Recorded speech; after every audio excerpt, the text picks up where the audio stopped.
Let me talk to y'all real quick today. It is your boy K Fish of the Fish Flicks.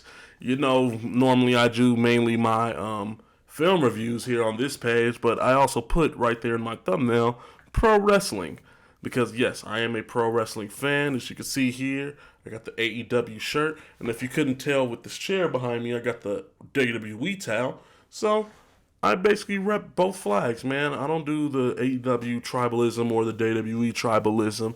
I'm a fan of pro wrestling. And we've been getting some great pro wrestling lately. And this has been a crazy year for pro wrestling as it is. Since we've seen the retirement of Vince McMahon, we had Cody Rhodes jumping into the wrestling multiverse and coming back to WWE. Triple H and Stephanie McMahon are basically running WWE. That whole authority storyline came about in a complete circle. And here we are now, man. And today we're specifically going to be talking about AEW and its future. Man, let me tell you something about AEW. AEW is something special to me. It really is. It'll always have a special place in my heart. Because going back towards the pandemic era and whatnot, I was not watching anything wrestling related at all. If I did, I was watching WWE still. Because, you know, it's hard for me personally to try to get into another wrestling company at this age after I've been just so many years of the WWE monopoly system all roaming through me and just being loyal to WWE. So it was kind of hard for me to make that jump and get into AEW, whether it be just too indie, whatnot. I didn't know what to expect going into it. But man, when I finally started watching it back in 2021, man, it literally brought back my love of professional wrestling and showed me what professional wrestling could look like outside of WWE. And we need AEW right now here at this time. We don't want a monopoly of the wrestling business. We need alternatives. We need both WWE and AEW to give us two different fresh perspectives on the world of pro wrestling. So Tony Khan and him coming up with the idea of AEW and getting the Elite Boys all together to help format this, including Chris Jericho. Can't exclude him because he played a major part in bringing AEW together. But man, the whole creation of AEW was just special. And starting off watching it in 2021, I loved every single bit of it. And if you couldn't tell, the wrestler I easily latched on to is my boy, Mr. Maxwell Jacob Friedman. The man that is better than you, and you know it. Man, I just ordered me the Burberry scarf too. I got my initials. KTF is gonna be on it too. You know, I gotta look sharp and spiffy, man. That guy, it was him primarily too that really got me into AEW because MJF is AEW. He is the lifeblood and the face and the king of that company right now. Yes, it has the Elite symbol right here in the middle, and yes, it is the Elite that really carried and formatted this together. But MJF, man, that is his show, and we saw when he wasn't on the show how much different everything just felt, and it felt like something was missing. It was him, because he was the lifeblood and the energy of AEW, and I'm so glad that we got him back and that he's getting everything he deserves. He's getting paid, he's on TV, and now as of recently with the Full Gear pay-per-view, he finally went and won the big one. We are now in the MJF era, currently as it stands today. And this is going to be an extremely exciting time for all of us wrestling fans, because this is what I'm going to lead to when it comes to AEW. AEW, it's guys like MJF, you know, Darby Allin, a lot of those guys that made AEW feel as special and unique as it is. Seeing those new, different types of guys on screen is what really made it special. And yes, over time, you know, we did get some more former WWE guys to come into AEW. Whether that be Bryan Danielson. Recently we had Claudio. Now we got Saraya. You can't forget about CM Punk. I know some people have mixed feelings on him right now after everything. But, you're bringing in all of these WWE guys. And that's cool and all. We're not going to deny talent, especially, guys like Bryan, Claudio, Punk. Like, those guys fit into AEW like a glove. But there did come a point in time where on AEW television, it did seem like the WWE guys were getting mainly highlighted onto the TV shows, more so than the guys that we really jumped into AEW to watch, man.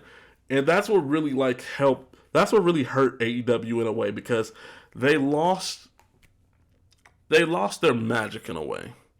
They did, because going into the build up to Full Gear, man, the product is absolutely ice cold. The product was ice cold at the moment. And, we're happy to see a lot of those guys, man, but we really want to see the guys the roster that really made AEW feel unique and different highlighted on TV more. Yes, I'm always going to be glad to see a Keith Lee, a Swerve, and all those guys, but man, up around like the middle of the summer and whatnot, it really seemed like it was nothing but WWE guys that was taking all the championship spots and whatnot. And that you can have some of them be in those positions, but damn, there's some more guys that have been here since day one that are more deserving than some of these new guys that are coming in, man. And so with this Full Gear pay-per-view, I really feel it really righted the ship of AEW and the future direction for it going forward. Because we really had some stars, like I said, with MJF, him finally winning the big one. Jamie Hayter, she's become a crowd favorite over time, and the crowd has been wanting to see her get this moment. And TK, man, he learned his lesson from All Out after he saw the situation when it came to the Acclaimed and the Swerve in Our Glory match. He read the room this time, and you could tell he did not want to make that same mistake. So he really pulled a ballsy move and decided to put the title onto Jamie Hayter, I can't believe I'm saying this, interim AEW Women's Championship. And a quick side note on that. If Thunder Rosa, I hope if she's legit injured, I hope she's okay, she can recover and be back soon. But if she's not back by Winter is Coming, we need to just go ahead and establish Jamie Hayter as the undisputed women's champion. And you might as well acknowledge Toni Storm during her title reign was the legit AEW women's champion. Because right now, when it comes to Thunder Rosa, her being this champion still, you're counting these days into her title reign like, oh, she has 100 plus days as champion. But which, it's not really fair because she's out with injury and TK decides to bring about this interim bullshit, which has really been holding some of the company back. And it's not fair to the ones that are here day in and day out, holding it down on the TV shows, being the top champion of the brand. So that's why I say, if Thunder Rosa is not back in AEW by Winter is Coming, Tony Khan needs to make that move and officially label Jamie Hayter as the undisputed AEW Women's Champion. Just straight up, right off the bat. Because with these guys as champions, we have now, since MJF and Jamie Hayter won the titles, we all have a 95% a day one AEW people that are champions in the company right now as it stands. We got Death Triangle, we got MJF, we got the Acclaimed, we got Jamie Hayter.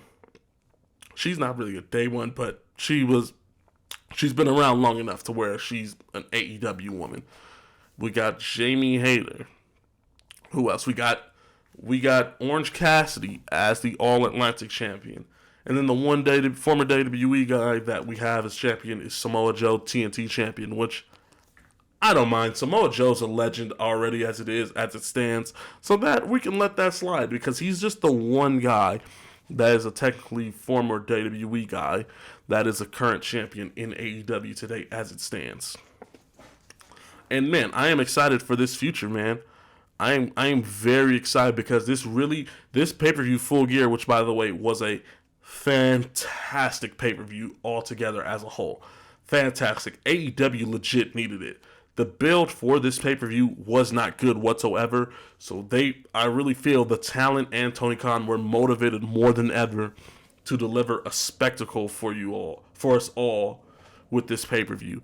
And they absolutely delivered. I think personally for me, during my time in the pay-per-views that I've watched, even the ones that I own currently on DVD, this might go down as my favorite AEW pay-per-view that they have produced. This might be my favorite. It goes this one, and then it goes All Out, and it goes to Revolution of this year. Those three AEW pay-per-views, those are the best produced pay-per-views that they have produced. Absolutely love them all. We had some great in-ring action as well. Not only were the champion coronations as we have that we made stars, but you could tell with Tony Khan, with some of these younger Day One AEW guys, he really put some more momentum and hype and really helped make their stars shine with this pay-per-view. For example, Jungle Boy and Luchasaurus opening up the show. Fantastic match. That might be my favorite match on the entire pay-per-view card, and it's probably going to go down in my top 10 favorite matches of wrestling all year. I absolutely loved it. We saw two former best friends, tag team partners, go about it in a steel cage. It was an absolute brutal physical affair. Luchasaurus was dominating Jungle Boy all throughout the match, and then you had Jungle Boy building himself up as this legit underdog in this match. And I'm glad that they did. They busted out the crimson masks for this match. I'm really glad they had Jungle Boy bleed all over his face, and it made him look stronger. Because when he was building that momentum and his comeback to fight Luchasaurus, man, you really felt it, and you really felt that story and connecting to Jungle Boy and wanting to see him etch out and get his win back after dealing with all the bullshit between Christian and Luchasaurus. And man, giving Jungle Boy that big win in that match, which was easily the best match that I've seen those two have in all of their AEW career. Seeing Jungle Boy get that, you really put some momentum and some build behind him, because MJF is going to need some opponents. He's definitely going to need a lot of opponents, because I can see MJF basically running all of AEW and basically becoming the Roman Reigns of All Elite Wrestling. Especially with his contract being up coming January 1st of 2024.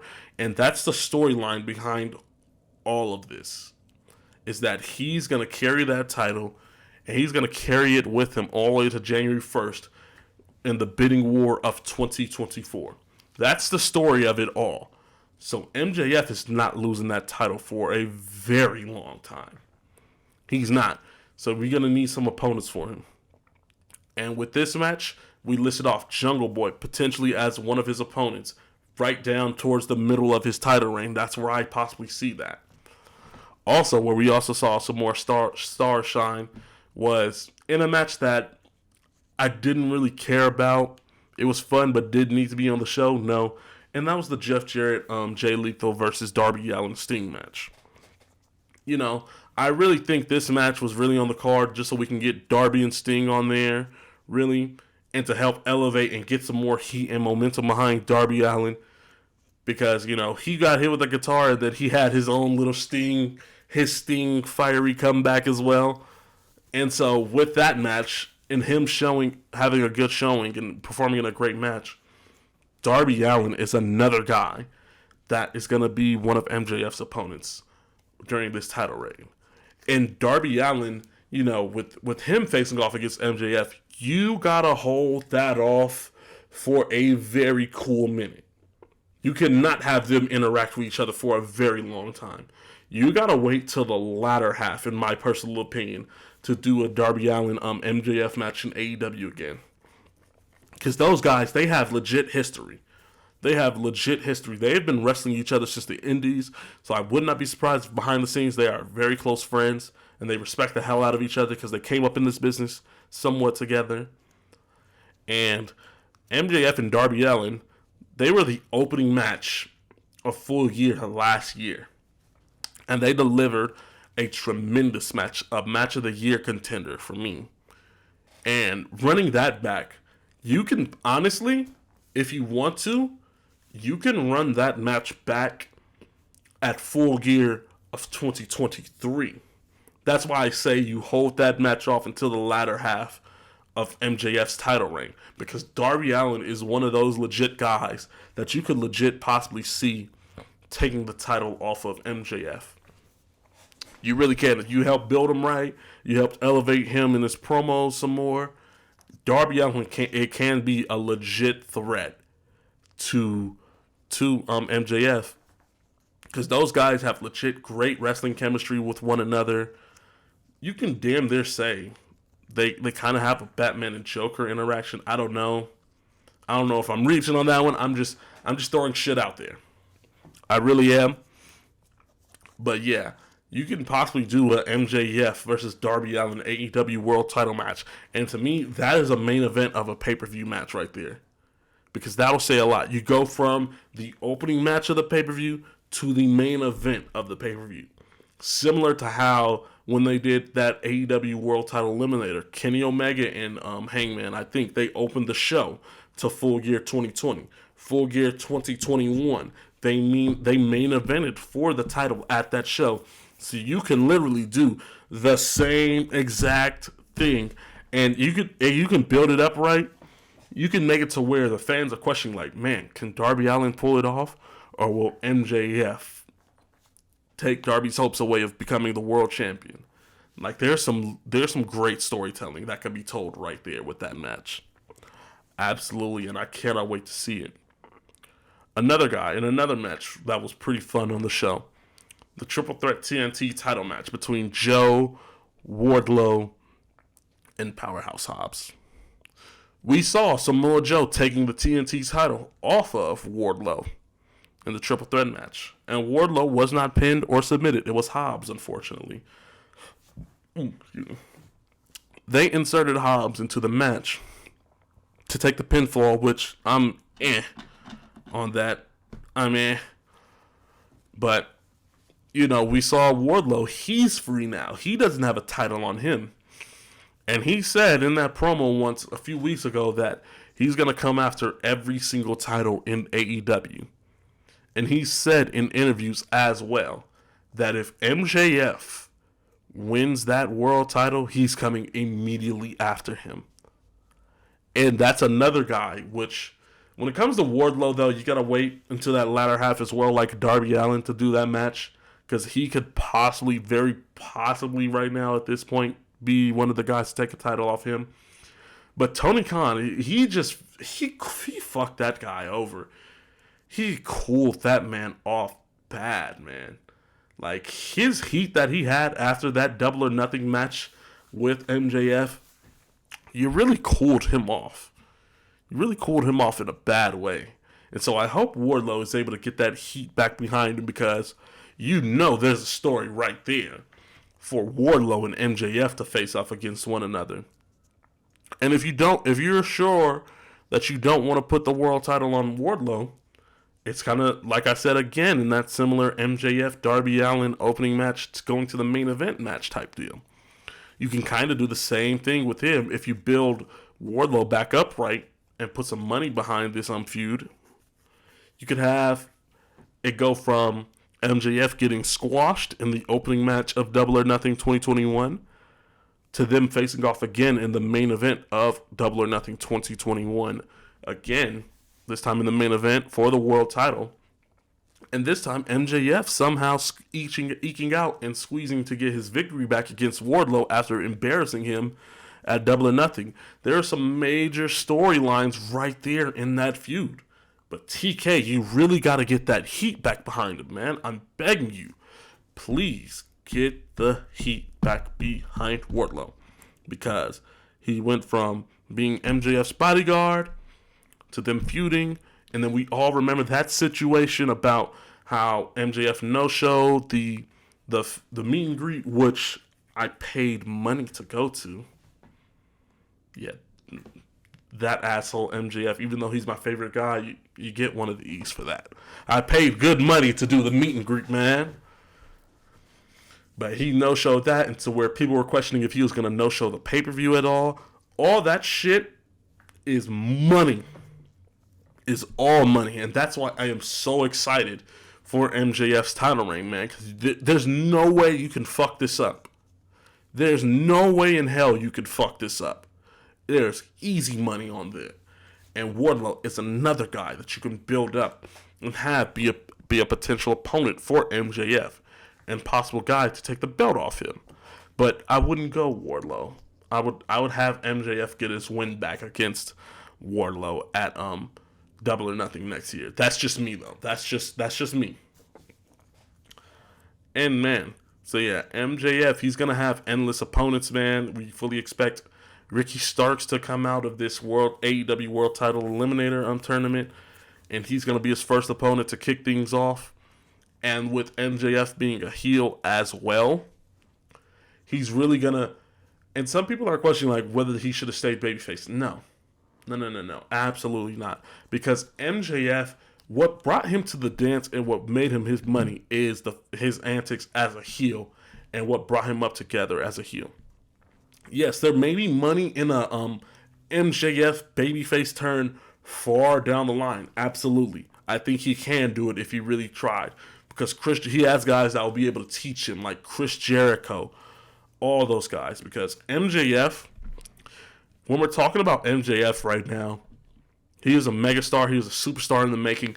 This guy can possibly be the next Rock, next Stone Cold. He is that fucking good. And he's 26 years old. And guess who won their first world title when they were 26 years old? Dwayne "The Rock" Johnson.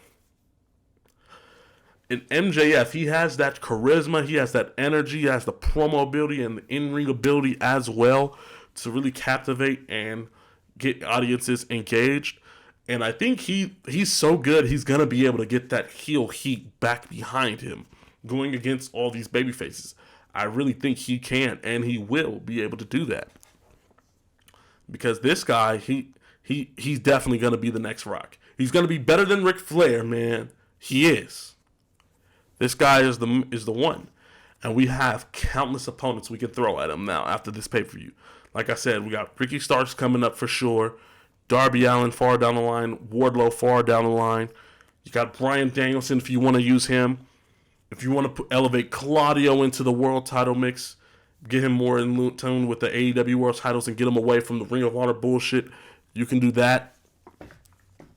You got a lot of things that we could do with these guys in the future. And I absolutely cannot wait. This is the AEW that made me fall in love with this product in 2021. This is it right here. And another thing going with an MJF, I have this little theory that I've been thinking about for months. Because I was talking to some of my close friends, like Elijah, my best friend, my boy Chris, who is also a wrestling fan. I've been saying this to everybody, but I really feel that MJF was supposed to win the world title at Double or Nothing against Hangman Page. I really do. I have that theory in my heart of hearts, because if you go back and listen to his promos immediately after the Full Gear of 2021, he painted the biggest red X target on Hangman Page's back. Like, yeah, now this is my time to come after the world title. Like, I really feel that's the way it went. But then after the CM Punk MJF feud and how successful it was, TK, man, I really feel he changed up his plans, because I really feel MJF was always supposed to be the destined guy to take that world title off of Hangman Page at Double or Nothing. And coincidentally, guess where Hangman lost the world title to? At Double or Nothing. But was it to MJF? No, it was to Punk. After MJF lost that match to CM Punk at Revolution, that's when everything changed. That's when everything changed. And I think that was one of the reasons why he was pissed off. Not just because of the money aspect, but because he was getting jumped in line. He was getting skipped in line for that world title. Because everybody unanimously felt like, yeah, he's the rightful next guy to hold that world title. Literally, everybody was saying that. And Double or Nothing was the right place. That's why I don't feel like it was no coincidence that Hangman Page lost that title at Double or Nothing. That was supposed to be MJF's spot. CM Punk came in and he got that spot instead. And that's possibly why Hangman Page was as pissed off and saying what he was saying in that promo against CM Punk. That's why MJF's his whole demeanor changed after that match with Revolution against Punk. If you can go back and really listen to his interviews and his promos, that's when you really sensed a change in MJF. I really do, man. But that's just my theory right there, man. I can go on all day about MJF and his title reign just because he's my favorite guy. But I want to show some love to Jamie Hayter, man. Shout out to her as well. She has been building herself up greatly these past few weeks. She has been looking fantastic in the ring. And her and Toni Storm, they went out there, despite all the hype and build being behind Saraya and Britt Baker. And you can even so say that about the Jade Cargill Nyla Rose match. That those two other women's matches were getting a little bit more build and energy put towards them than this world title match between Toni Storm and Jamie Hayter. And those women went out there and absolutely fucking killed it. They did that shit. They did that. And they went out there, they had a hard-hitting affair. Those two women literally beat the shit out of each other. And we had Jamie Hayter be born as the new women's champion. I'm not calling her interim. No, I can't do it. Can't do it. She's my women's champion, in my personal opinion. And so when we see Jamie Hayter as this new champion, you know, there's easily some storylines there that you could tell.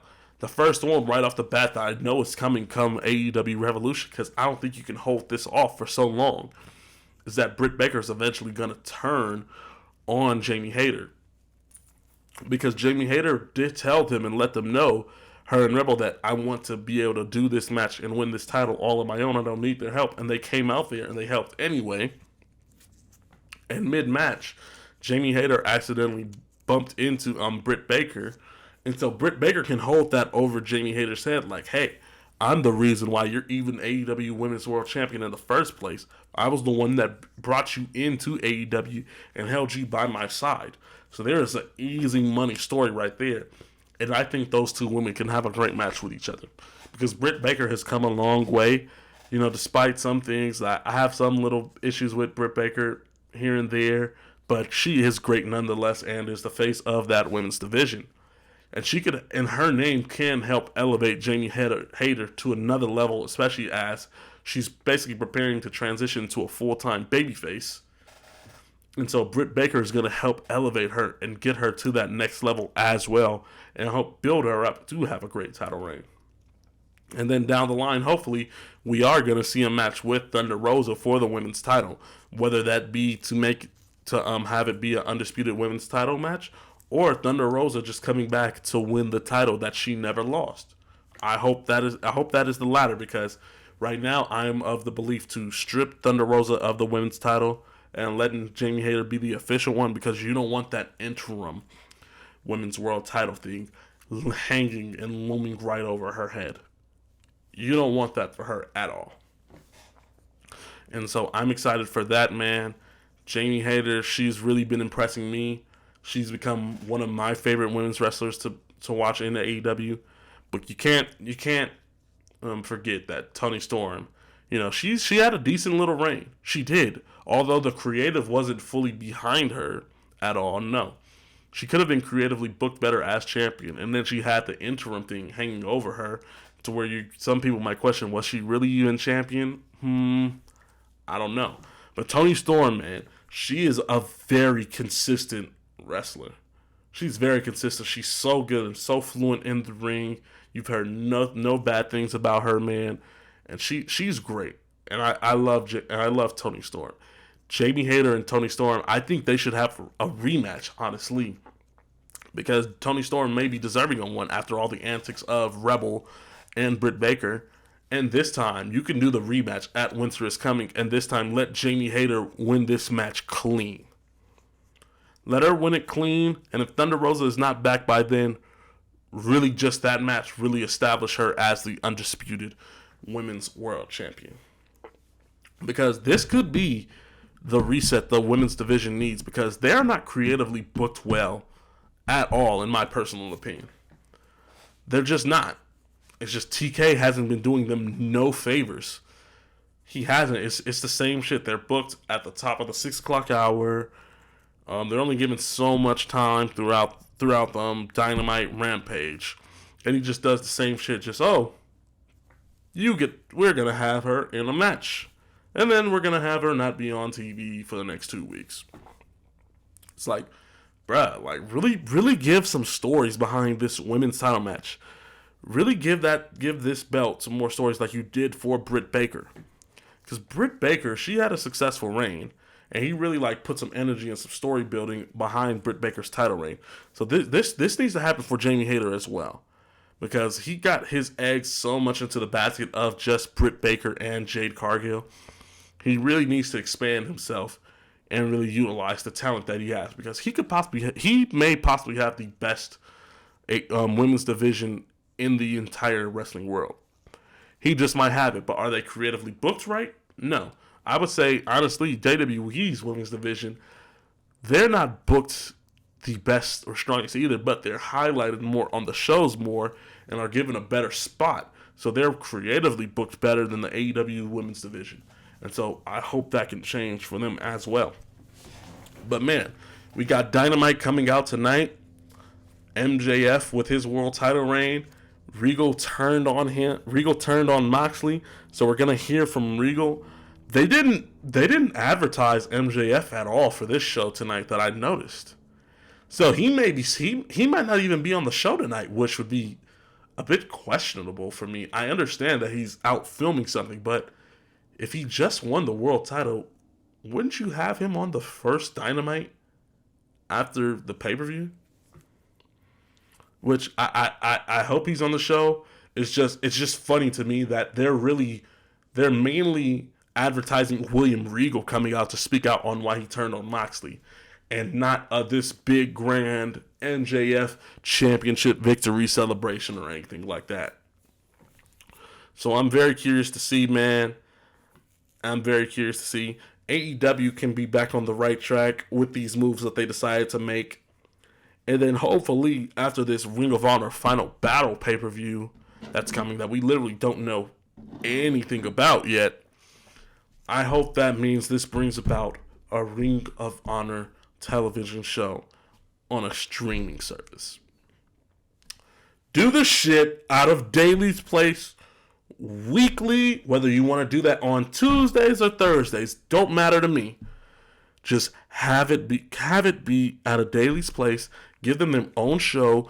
Get all of the Ring of Honor belts off of Dynamite, because that's why I feel Dynamite hasn't been feeling the same, as they have lost a bit of focus on their shows, is because you got so many damn titles and this whole other company basically a part of this show as well.